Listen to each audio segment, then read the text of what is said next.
Nous sommes la compagnie 29x27, compagnie nantaise. Je suis Mathias Gross, je suis chorégraphe et je co-dirige la compagnie. Avec moi, je suis Gaëlle Bouilly, scénographe de la compagnie. Et je suis Aurélia Roche-Livenet, chargée de développement de la compagnie 29x27. La compagnie 29x27 est donc une compagnie de danse contemporaine installée à Nantes depuis 3 ans. Nous existons depuis, je ne vais pas vous dire nos âges, mais la compagnie existe depuis 9 ans. Nous avons été sur le territoire du Morbihan en Bretagne pendant 5 ans. Cette présence sur le Morbihan a été marquée par un temps fort puisque nous avions été accueillis au Dôme à Saint-Avé pendant 3 ans en tant qu'artiste associé.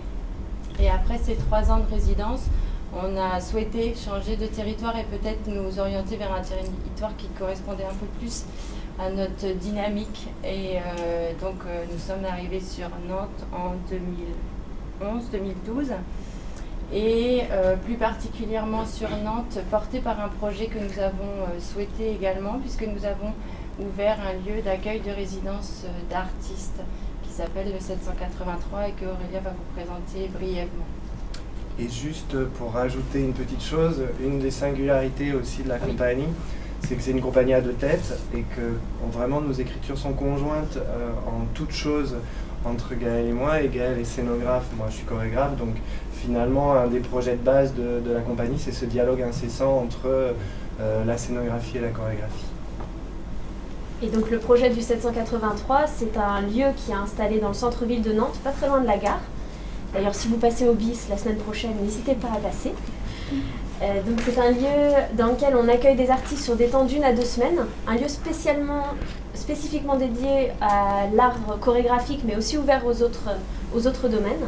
Un lieu dans lequel il y a également de la pratique en danse contemporaine et un lieu de réflexion qui permet de réfléchir à la danse, mais aussi à d'autres axes en général.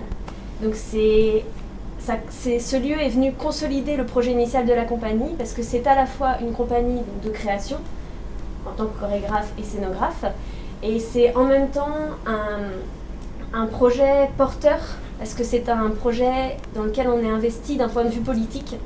Donc ce lieu est à la fois dans la création et dans un axe, dans l'accueil politique.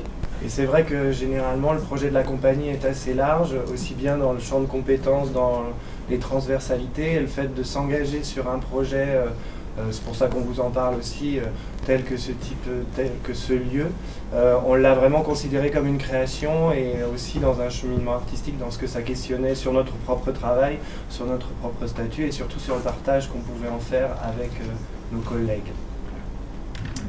Nous sommes présents ici pour vous présenter la prochaine pièce de la compagnie qui s'appelle Le Labyrinthe de l'Hippocampe. Et avant de vous parler de ce projet, on avait un peu envie de vous présenter notre travail depuis qu'on existe. Donc du coup, on va vous diffuser un petit film qui récapitule un peu notre travail. Voilà, puisque la création dont on va vous parler n'a pas encore démarré. Les premières répétitions démarrent le mois prochain. Donc forcément, c'était très difficile de vous en donner un goût en chair et en danse. Donc voilà. On vous propose de regarder ce film et après de vous parler plus spécifiquement de la création du labyrinthe de l'Hippocampe.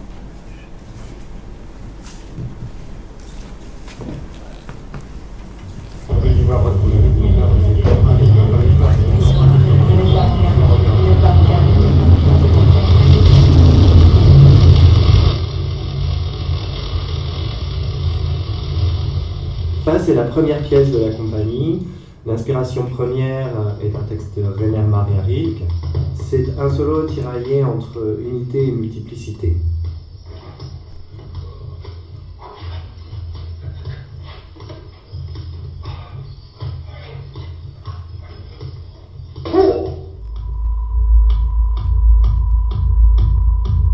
La scénographie minimale, circulaire, évoque le temps qui passe. C'est une pièce exigeante physiquement, avec un mouvement qui se charge au fur et à mesure et qui est empreint de grandes fulgurances. Il y a dans cette pièce comme une tentative dérisoire de capter l'instant présent et de le figer au milieu du tumulte, d'où la présence du Polaroid et des photos que je prends moi-même en train de danser.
Ce solo marque un tournant dans l'histoire de la compagnie. D'abord, il scelle une équipe artistique et technique qui est toujours d'actualité, par la présence de Thierry Berthomeu à la création musicale, Stéphanie Peton à la lumière et Cécile Pelletier au costume.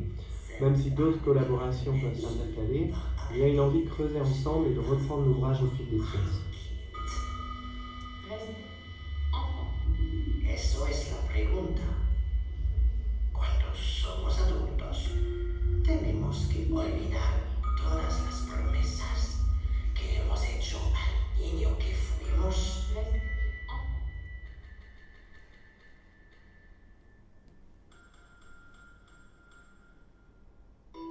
Les Fairy Tales est un solo qui se conjugue comme une farce empreinte de gravité. Le spectacle suggère que nos imaginaires d'enfants doivent survivre à notre état adulte. Aussi dérisoire que cela puisse paraître, résister pour être une fée jusqu'à la mort peut devenir un acte héroïque et poétique.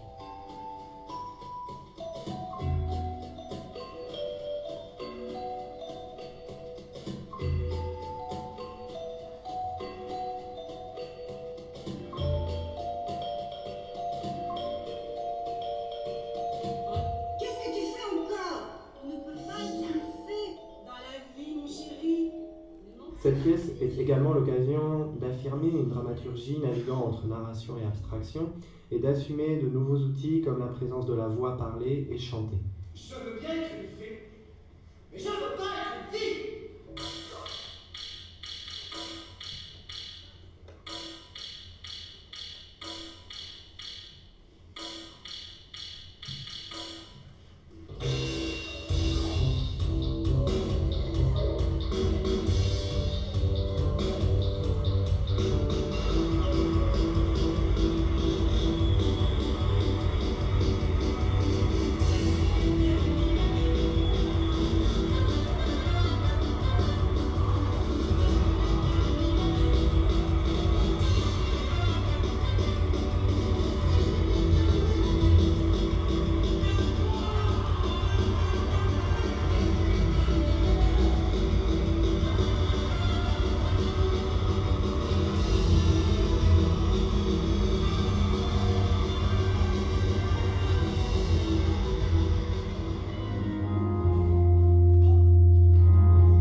Le ring des anges se base sur les tas de corps prêts à démarrer le jeu à chaque instant.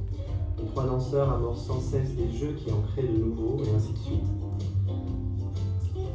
C'est une pièce construite comme un dessin animé avec des croisements d'influences très différents. Ça va des ailes du désir à Alice au pays des merveilles.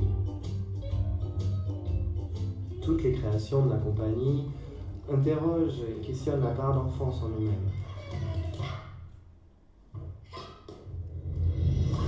Dans le ring, il y a aussi cette poésie de la vulnérabilité, et j'aime faire cohabiter l'apparence de la force, ici à travers l'énergie du mouvement, et aussi l'esthétique de la boxe, avec la poésie du presque rien, comme les plumes ou les empilements de tabourets.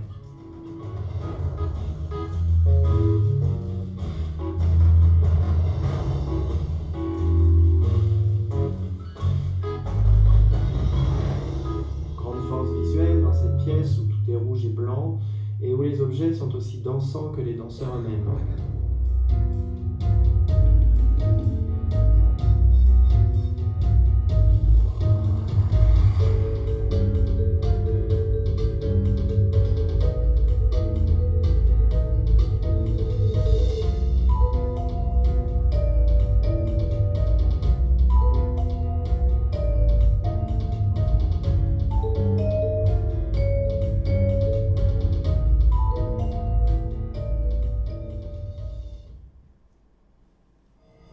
Guerre et Play. Depuis le début de notre collaboration, Gaël Bouilly et moi-même n'avons de cesse de faire dialoguer nos deux disciplines respectives, scénographie et chorégraphie. Je voulais écrire un duo qui ne soit pas un duo de plus se perdant entre fusion et dualité, et je voulais parler de toutes nos peurs dérisoires. Gaël a proposé les 250 gobelets comme une armée symbolique, au milieu de laquelle on essaierait d'évoluer. Au final, elle est sur scène avec nous, et par un système complexe de fils fait évoluer l'environnement plastique en temps réel comme une véritable performance. Évoluer au milieu de ces gobelets a imposé un mouvement contenu, serré, tendu.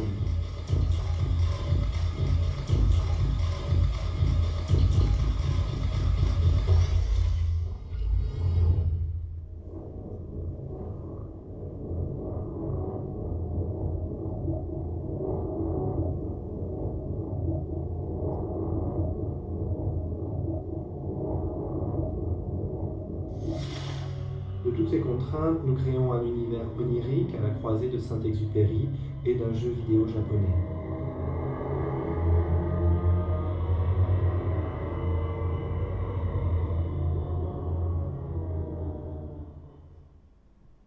Roméo et Monique.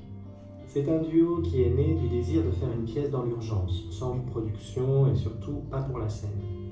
Aussi, le désir de continuer à collaborer avec Ayla Labbé, qui négocie très bien les imaginaires débridés que je lui propose. Le point de départ, très simple, est la friction du texte de Roméo et Juliette de Shakespeare avec un dialogue du film Tenue de soirée de Bertrand Blier. J'en ai plein le cul de ressembler à une serpillière. Moi, je te trouve très belle. Ta gueule, tu me fais chier à tout le temps de trouver belle. On est en train de crever la bouche ouverte. Oh, Roméo! Les gens de l'amour! Je viens par lequel? Parce que je suis Roméo. Au final, on se rend compte que parler d'amour, c'est toujours parler d'amour, ici bien sûr avec tous les décalages que cela comporte.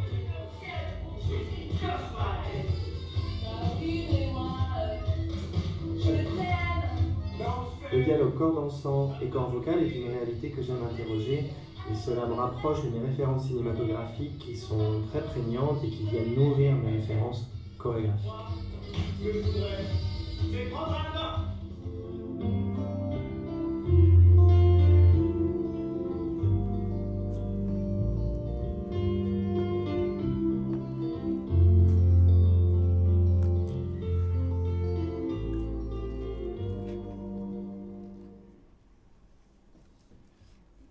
Voilà, merci. Ça finit par moi ce que je voudrais, c'est prendre un bain. C'est pas mal pour ça. Voilà. Donc exercice suivant, un petit peu plus étrange, de vous parler d'une pièce qui n'est pas encore, qui n'a pas encore démarré. Donc en fait, ce qu'on va vous partager, c'est toutes nos évocations, toute la genèse, et effectivement le désir de ce qu'on a envie de voir défiler dans les mois à venir. Comme vous l'avez entendu dans ce teaser, un des points de départ pour nous, c'est vraiment la référence cinématographique, l'image. Ça ne veut pas dire que je n'ai pas de référence chorégraphique, mais c'est vrai que celles qui viennent en premier sont ces idées de film, ces images, ces références. Donc le labyrinthe de l'hippocampe n'y échappe pas. La première envie, de manière très générique comme ça, c'était d'abord premièrement de produire un huis clos, d'avoir cette notion de contenant-contenu dont on vous reparlera après et dont on ne sort pas.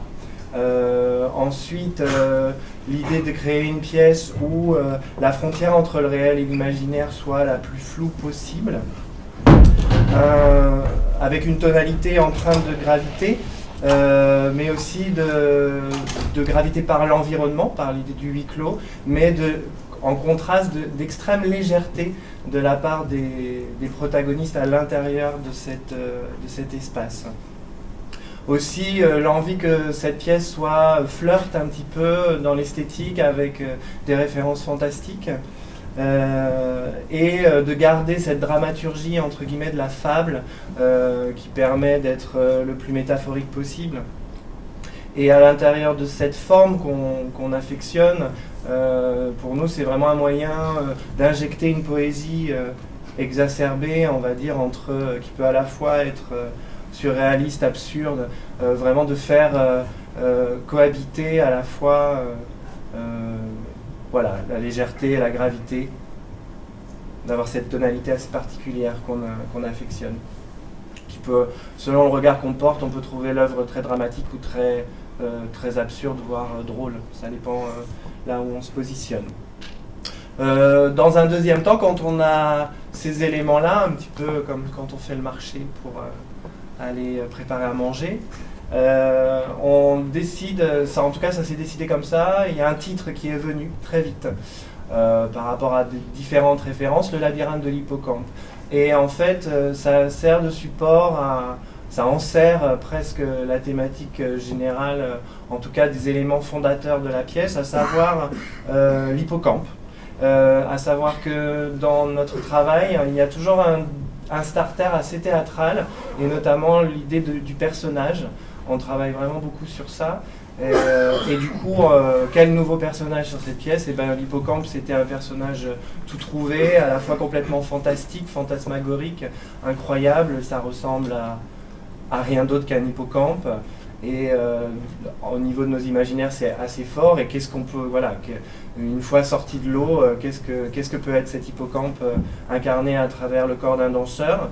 Et en même temps, au-delà de cette étrangeté, l'hippocampe est aussi un animal qui, sous l'eau, se tient debout, entre guillemets, en ligne verticale.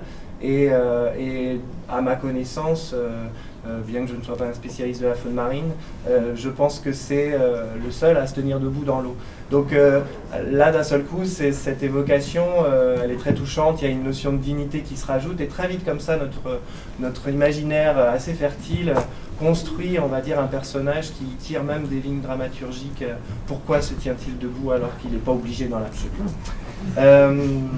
L'hippocampe, c'est... Alors on aime beaucoup l'ambiguïté ou la polysémie, on aime bien que les choses ne soient pas trop claires, et du coup, l'hippocampe est également une zone du cerveau, une zone assez mystérieuse qui gère la spatialité, l'oubli, enfin, toutes ces choses assez mystérieuses. Et du coup, cet élément-là amène un élément dramaturgique tout trouvé, et qui dit, voilà, à partir de... Si on a oublié, qu'est-ce qui se passe quand on a oublié? Qu'est-ce qui se passe quand on n'a plus de référence? Comment est-ce qu'on tient encore debout? Et quand on tient debout, comment est-ce qu'on avance? Voilà, cette notion de dire, d'un seul coup, si notre esprit était vide et que ça n'était pas dramatique, qu'est-ce qui se passerait?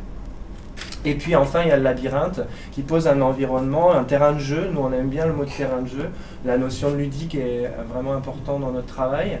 Et du coup, pour Gaël, forcément aussi une évocation, un travail, un imaginaire à développer scénographiquement. Ce ne sera pas un labyrinthe sur scène, non. Ça c'est sûr. En tout cas, l'esprit est là. Et en dernier lieu, après, on pose une situation initiale, un peu une sorte d'argument très simple, qui en l'occurrence, et celui-ci, voilà, ça va être un quatuor, il va y avoir 4 danseurs, donc 4 personnages qui sont posés dans ce labyrinthe. Ils ne savent pas pourquoi, ils ne savent pas qui ils sont, ils ne savent pas où ils vont. Donc il y a vraiment quelque chose à découvrir dans cet espace, et nous on imagine vraiment que par cette non-référence, par cet oubli, d'un seul coup le huis clos va se transformer en une quête initiatique, et qui va en tout cas aller vers de plus en plus vers l'enthousiasme et une quête de liberté, liberté dans le corps, liberté symbolique, liberté aussi réelle dans le corps, et ça c'est par rapport au costume, mais je vous en parlerai après. Voilà en tout cas comment on pose et on jalonne le début d'un travail. Je reviens sur et je finirai sur ça parce qu'après on va vous montrer des images qui sont aussi des évocations qui nous nourrissent et qui ont posé le travail des mois qui vont venir. Cette volonté de mettre l'imaginaire et la poésie en avant, c'est vraiment une envie de parler aux gens, voilà, avec ce média qu'on défend beaucoup. Souvent, le fait d'avoir une matière très onirique, on dit oui, ben, c'est bien bien beau, jamais dans la vraie vie et tout, mais justement, c'est bien de la vraie vie dont il s'agit. Et on aime travailler sur cette dimension où on se dit que est-ce qu'on parle mieux du réel de manière frontale ou est-ce que aussi on peut parler du réel de manière plus symbolique. Et du coup, pour nous, on a remarqué, en tout cas dans notre relation au public, que ça crée une perspective où le public peut à la fois prendre de la distance et se faufiler là où il a envie, se raconter sa propre histoire, et ça nous va très très bien. On n'a pas de souci avec ça, et en même temps, les situations symboliques ils peuvent s'en emparer et puis en faire ce qu'ils ont envie. Donc on continue à travailler dans cette étrangeté où souvent du coup on nous qualifie d'ovni, mais ça nous va bien. Je vous lis juste pour terminer un tout petit texte très court pour appuyer ce que je viens de dire. Trop souvent le rêve est opposé au réel, réduisant son action à de vagues chimères nocturnes. Néanmoins, et depuis des lustres, certaines cultures entretiennent avec les rêves une relation plus féconde, où l'altérité entre la notion de rêve et de réel est plus complexe. Je pense à la culture aborigène, entre autres, mais ce n'est pas la seule. Plus près de nous, les travaux de Jung, quoi qu'en disent ses détracteurs, confirment la possibilité de considérer les rêves comme une friche mystérieuse et créative. Et donc dans cette pièce, comment rêver debout, tel l'hippocampe dans sa troublante dignité qui chemine les océans à la verticale, et quel lien peut-on envisager dans une poétique chorégraphique entre rêver sa danse et danser en rêve. Et on envisage souvent, et ça c'est vraiment le cœur de ce qu'on défend, on envisage souvent que tout problème doit être réglé par le biais du réel et que tout autre support moins tangible ne saurait sauver la situation. Et voilà, on aime à penser qu'on peut sauver la situation aussi à travers ces univers où on se révèle autre. Voilà. C'est considérer une autre dimension de notre nature humaine. Voilà. Du coup, on vous propose pour continuer de vous montrer des images et de réagir à ces images. Ces images, en fait, ne représentent pas la pièce. Encore une fois, elle n'est pas créée. Ces différentes images, on en a choisi, mais on avait beaucoup plus que ça, sont encore une fois des supports, des références qu'on transmet aux artistes, toute l'équipe qu'on travaille avec. C'est une façon d'échanger entre nous, c'est-à-dire de mettre des visuels sur la parole qu'on peut échanger dans notre travail en commun. Souvent, on se dit, tiens, regarde ça, qu'est-ce que t'en penses? Ça me fait penser au labyrinthe et ça, voilà. Entre nous, mais également avec l'équipe avec laquelle on travaille, parce qu'on est associé à des gens en qui on donne une grande confiance, c'est-à-dire que les gens qui travaillent avec nous sont également des artistes créateurs. Et après, il s'agit de trouver un dialogue commun. Et du coup, ces images nous permettent juste de lancer des références à chacun, d'avoir un petit dossier compilé. Voilà, il y en a très peu, hein. Mais voilà. Et comme ça, on échange sur des bases visuelles, puisque ça nous parle vraiment. Et ça permet de ne pas passer directement par le verbe. Oui. Voilà. Peut-être on se perd moins, c'est pas sûr. Jean-François, tu peux lancer et on fera des coupes sur ces images-là. Le labyrinthe, donc, dans cette image est tiré d'un film qui s'appelle Labyrinthe de Pan de Guillermo del Toro. Donc vous n'avez pas forcément vu ce film, mais c'est vraiment, quand je parlais de référence cinématographique, dans ce film il y a en fait vraiment la friction de deux univers, une extrême, le réel, puisque ça se passe pendant la guerre d'Espagne, c'est très bien rendu dans le film de manière très réaliste, très crue, très violente, et en même temps cet enfant qui s'échappe, on va dire, de cette réalité à travers un monde imaginaire peuplé de créatures tout aussi terrifiantes d'ailleurs que dans la réalité, mais en même temps avec ce personnage de l'hippocampe et le côté fantastique dont je vous parlais, les créatures qu'il y a dans le labyrinthe de Pan sont aussi très suggestifs pour nous, comme on imagine en tout cas cet hippocampe. Encore une fois, ça permet de dire à l'équipe, regarde le film et on en reparle après. Voilà. J'ai plus beaucoup de temps. Hein. Ah bon? Oui, vous avez dépassé. Eh bien, on peut peut-être zapper les images et puis... très très grave. Et après, on peut laisser filer les images en même temps voilà, qu'on continue à discuter. Voilà. C'est bien de vous avancer devant le rideau, comme ça, pouvoir préparer votre spectacle. Ah, pardon. On va pas voir les Ah images. bah oui, C'est on pas va grave, pas voir c'est les pas grave, images. c'est pas grave. On fait comme ça. Ça dure 3 minutes les Allez, images. c'est top, on continue comme ça. Ok, merci. Pardon.